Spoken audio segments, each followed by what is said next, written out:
Okay, before you come for me in the comments, hear me out.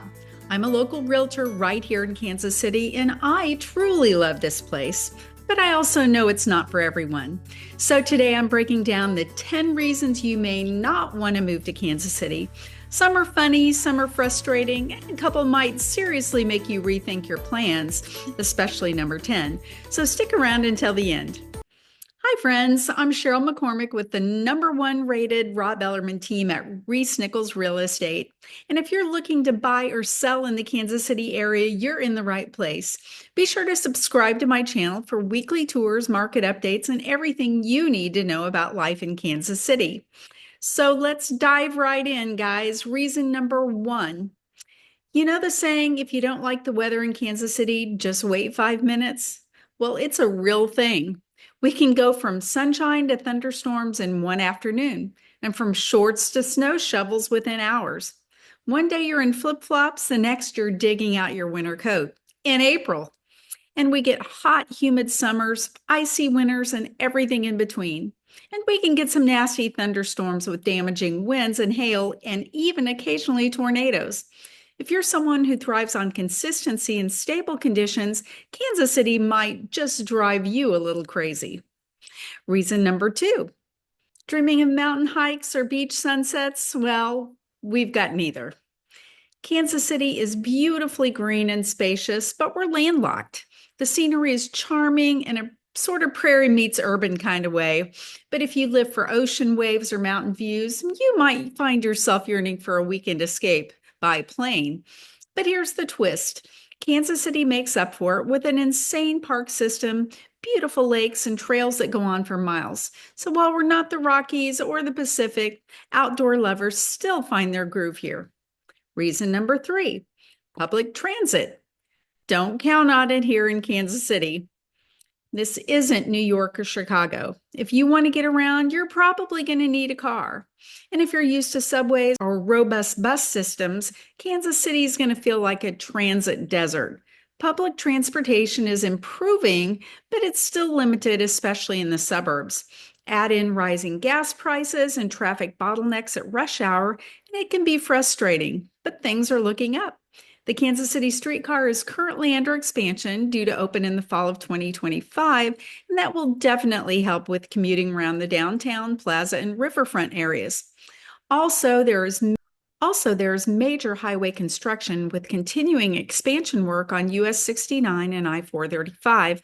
And while this is definitely a driving headache right now, once the expansion is completed, this will ease congestion and improve commute times in Johnson County on the Kansas side and the Northland on the Missouri side.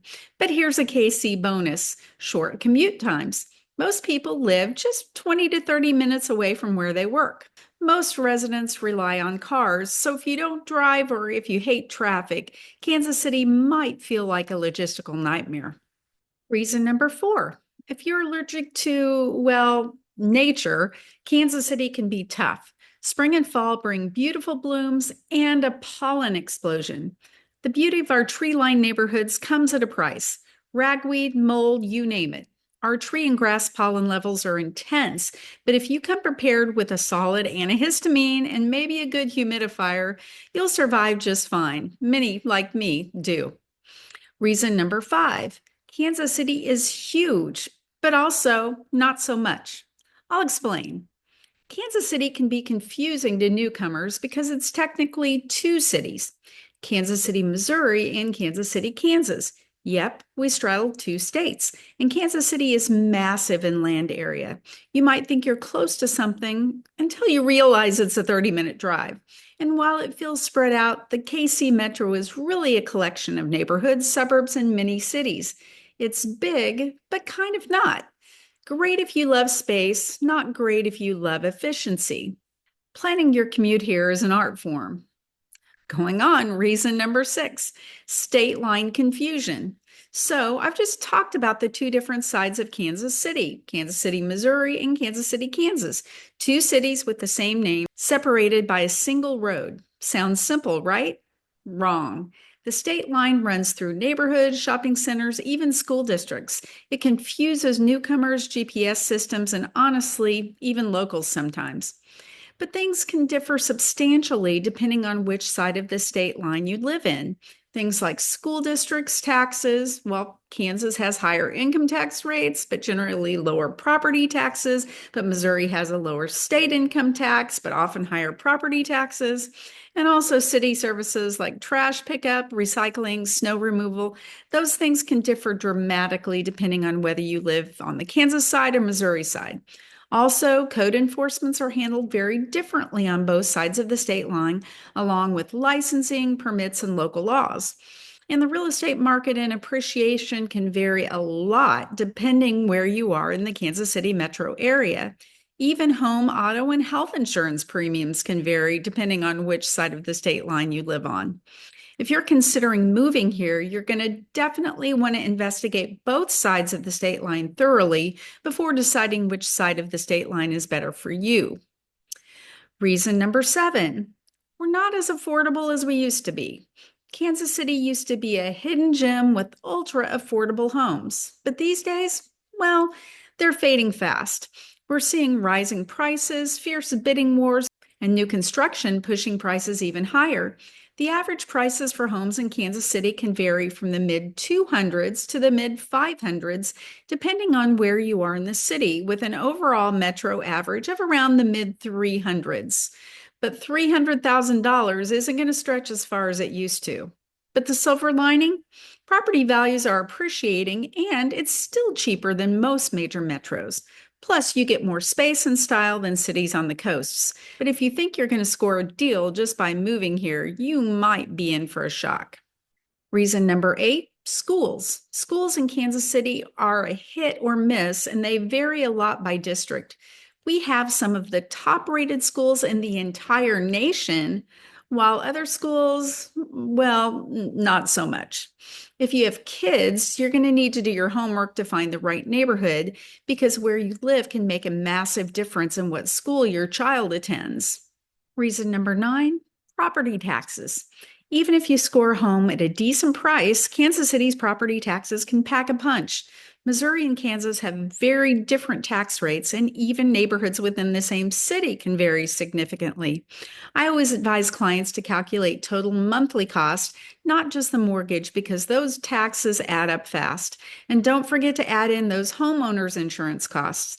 Our insurance rates have dramatically increased here, just like other areas of the country, mostly because of those pesky thunderstorms with high winds and hail that I talked about earlier. And finally, reason number 10, our local pride.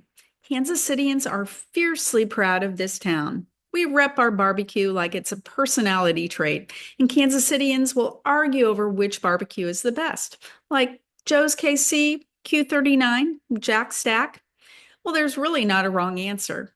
And we paint murals of Patrick Mahomes. I mean, who does that? We decorate fountains in red for the Chiefs. We love our Pasquatch at the Royals game. If you don't know what that is, you might do a little bit of research.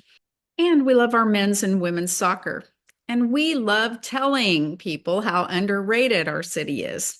If you're from somewhere else, you might roll your eyes at first, but trust me, it grows on you. Okay, so now you've seen the quirks, the chaos, and the reasons people say not to move to Kansas City. Kansas City may not be your cup of tea. But here's the twist. For all of those reasons, people still fall in love with this city. The neighborhoods, the affordability, well, after all, we're still more affordable than both coasts. The local pride, it all adds up to a place that's hard to leave. So be careful, because once you're here, you might just want to stay. So, did any of these reasons surprise you? Let me know in the comments. I would love to hear your thoughts. If you think Kansas City may be worth exploring further for you, reach out. I would love to tell you more about my fabulous city to see if it may be a perfect fit for you. And if you're planning a move in or around Kansas City, whether it's in 9 days or in 90 days, reach out. I'd love to help you find your perfect home in your perfect neighborhood at your perfect price point. Just call, text, or email me, or just scan the QR code to schedule a quick Zoom chat. Let's talk about your goals. Thanks for watching Living in Kansas City. This has been Cheryl McCormick with the #1 ranked Rob Ellerman team at ReeceNichols Real Estate. Hit like if you found this helpful and subscribe so that you never miss a Kansas City update. See you next time. Until then, stay safe, stay curious, and stay tuned for more exciting tours and real estate insights about Kansas City to come.